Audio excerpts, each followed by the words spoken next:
I have found in 15 years of preaching as a priest and 1 year as a deacon that every now and again there are certain themes in homilies that make the people somewhat antsy, make them shift in their chair, maybe make their stomach rumble a little bit.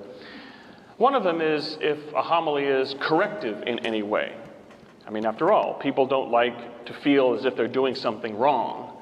But every now and again, a gospel reading or a homily or a teaching of the church reminds us that it's a lifelong process. We call it ongoing conversion, a change of life, that we will never live that gospel perfectly, and there's always something we need to change. Another kind of homily are homilies that touch upon anything that has to do with politics. After all, we don't like it when politics mixes with religion and vice versa, even though there are some times when politics and religion combine and fit each other like a glove, especially in matters in which the gospel calls on even civic leaders to live the gospel, and that politics is not an anti-religious biodome in which values and faith are not to enter at all. And a third topic in which people really get so antsy sometimes, they really lose their cookies, they get all upset, is any homily that touches in any way upon the boy wizard named Harry Potter. And yet, with all due regard to people who have more interest in recognizing Satan in things than recognizing the presence of Christ, we do see in many ways gospel values paralleled in the stories of the boy wizard. There is, in fact, a book written called The Gospel According to Harry Potter, in which there are reflections of each one of the books, the most from the last one, that talk about how various aspects of these stories do, in fact, reflect values of the gospel, and in some cases parallel gospel stories themselves. And in one particular chapter, it points out that Harry Potter, of course, had been raised in virtual poverty. His aunt and uncle, the non-wizard muggles, the Dursleys, were rather well off, but because they were so resentful of Harry and his parents and the wizarding background, they raised Harry in the midst of great neglect. He did not have a room of his own. His bedroom and his living quarters was just a closet underneath the staircase. He was regularly abused by his bigger, fatter cousin, Dudley Dursley. Harry had no clothes of his own, but rather the oversized hand-me-downs of his cousin, Dudley. And so when Harry realized he had a heritage and a calling within the wizarding world and a talent that needed to be trained, the gentle giant Hagrid is taking Harry to the Wizard's Mall, I guess named Diagon Alley, to get his school supplies, and Harry is wondering how he's going to pay for all the supplies that he needs, until Hagrid takes him to Gringotts, the wizarding bank, where Harry learns that his parents, before they died, had stored up and saved up treasures for him in the wizard currency. And so even though Harry lived in poverty, he had secretly a great treasure trove that had been built up for him by his parents. Does this sound familiar? A secret treasure that we build up for ourselves in the world that is to come. So of course Harry now finds himself independently wealthy. And from his own experience and his own character as he enters Hogwarts School of Witchcraft and Wizardry, he in fact does not associate himself with the highbrow, uppity end of the wizarding world. He actually rejects a friendship of Draco Malfoy, a member of an uppity, pure-blood wizarding family, very important in the wizarding world. Rather, he makes friends with Ron Weasley, one of a family of many children, but who live in veritable poverty. But the family itself is very strong and very close. He makes friends with Hermione Granger, whose own parents are not wizards. Hermione is a wizard, but her parents are not, which makes her in the uppity wizarding class a mudblood, not a pure-blood wizard, but a lower-class wizard. And yet Harry befriends Hermione Granger as well.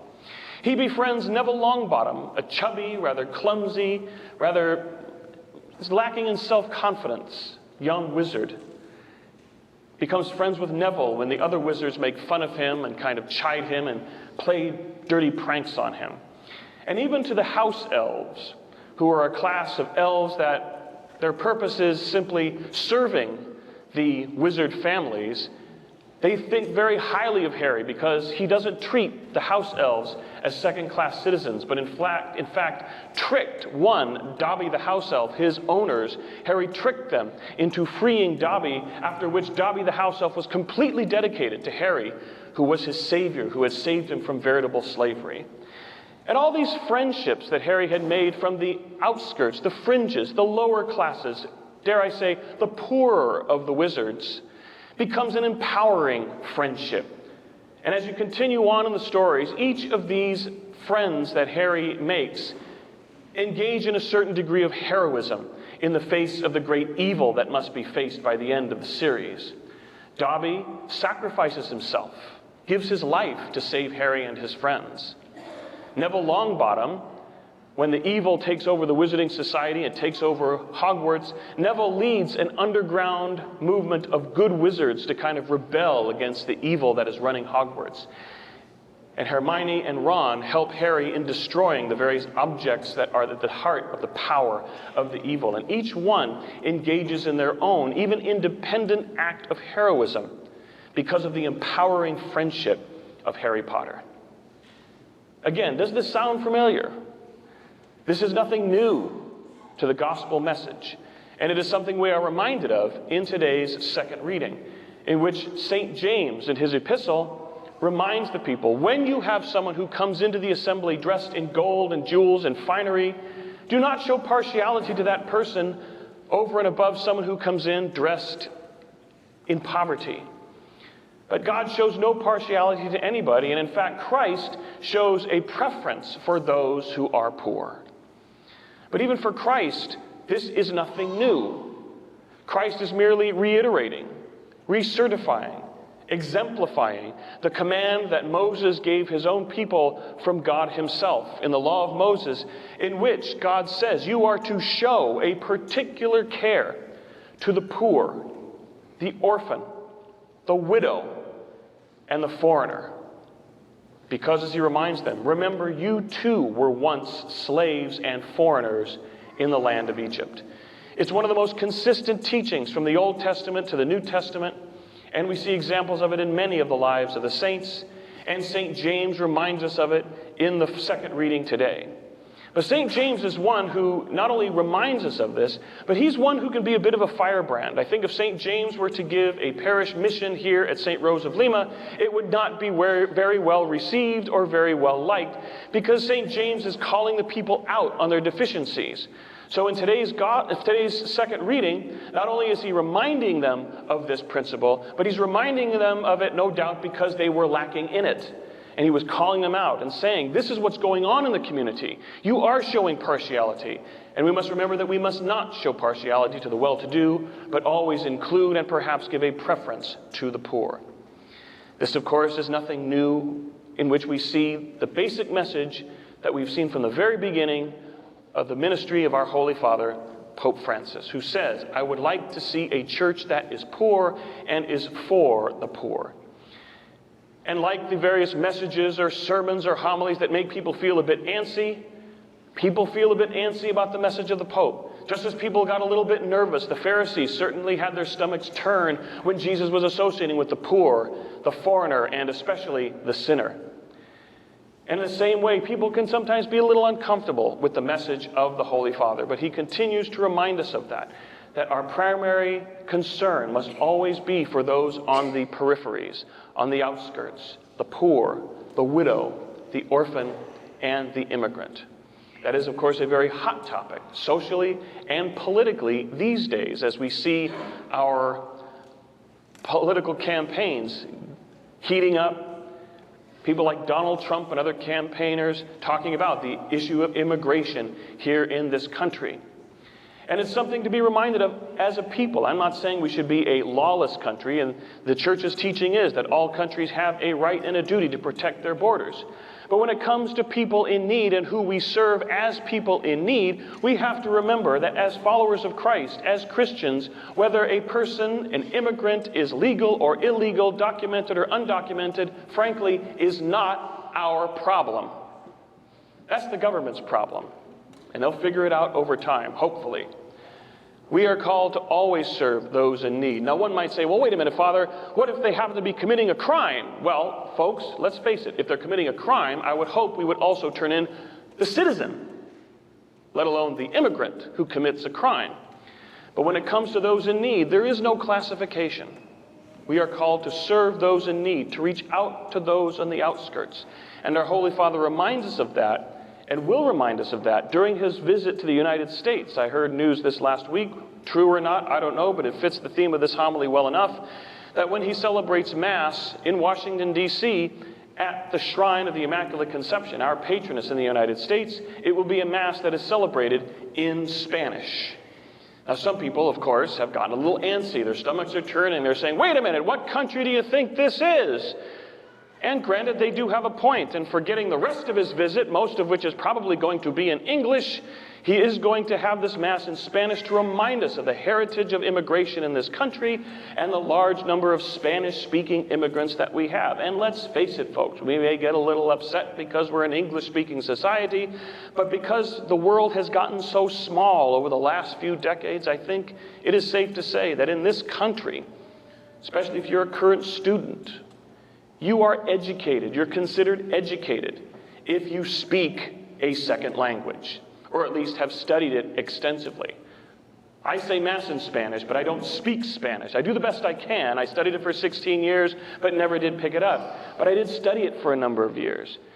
And in this country, you are educated if you speak a second language. And the most practical language in the United States, if not the Southwest, is Spanish. French may be in the Northeast, but for the most part, it's Spanish. North in Canada, we've got English. South in Mexico, we've got Spanish. In England, it's practical, and many of the students, in addition to learning English, their language is to learn French or perhaps German. But when you look at the whole linguistic dynamic of the world, if you're educated in this country, you speak a second language. But everywhere else in the world, if you're educated, you speak English. A great compliment to the accomplishments of our language. English is the language of diplomacy. At one time, it was French.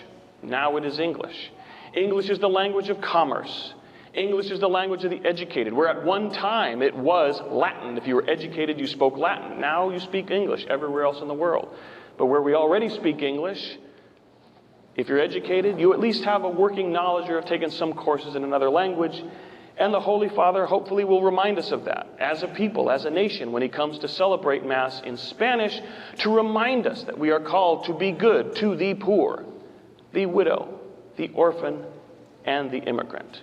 We are called to befriend not just people of high society, not just the uppity members of our society, not just people with money, although I'll tell you, helping a pastor to run a parish, it is always nice to know people with money. Prayers and good wishes help, but they don't always run a parish, and that temptation's always there. But as a people of faith, we must always remember that we cannot exclude the poor, the widow, the orphan, and the immigrant. We see examples of that in such heroes as Harry Potter, whose friendship was empowering to those who are on the periphery. And who knows how empowering our friendship and our befriending of those on the periphery can be with regard to both our society as well as people of faith within our church. So as we come together to hear this Eucharist, we hear a reminder from St. James, who can be a bit of a firebrand when he speaks to us and is one of the strongest letters in the New Testament. You ought to read the letter of St. James. You can read it in one sitting, but he's extremely challenging to the sensitivities and sensibilities of the people to whom he writes. But he reminds us of something that is very important, but very basic to who we are as followers of Christ. We hear about it in the Old Testament, in the law of Moses. Jesus reiterates it in word and example in the Gospels. St. James reminds us of it in his epistle, and our Holy Father reminds us of it in his own ministry. We are not to show partiality to the uppity, wealthy, and affluent in our society or our church. We do not exclude them, but we cannot do anything without including, as true Christian people, those on the periphery, those on the outskirts, those on the lower rungs of society, an empowering association to the poor, the widow, the orphan, and the immigrant.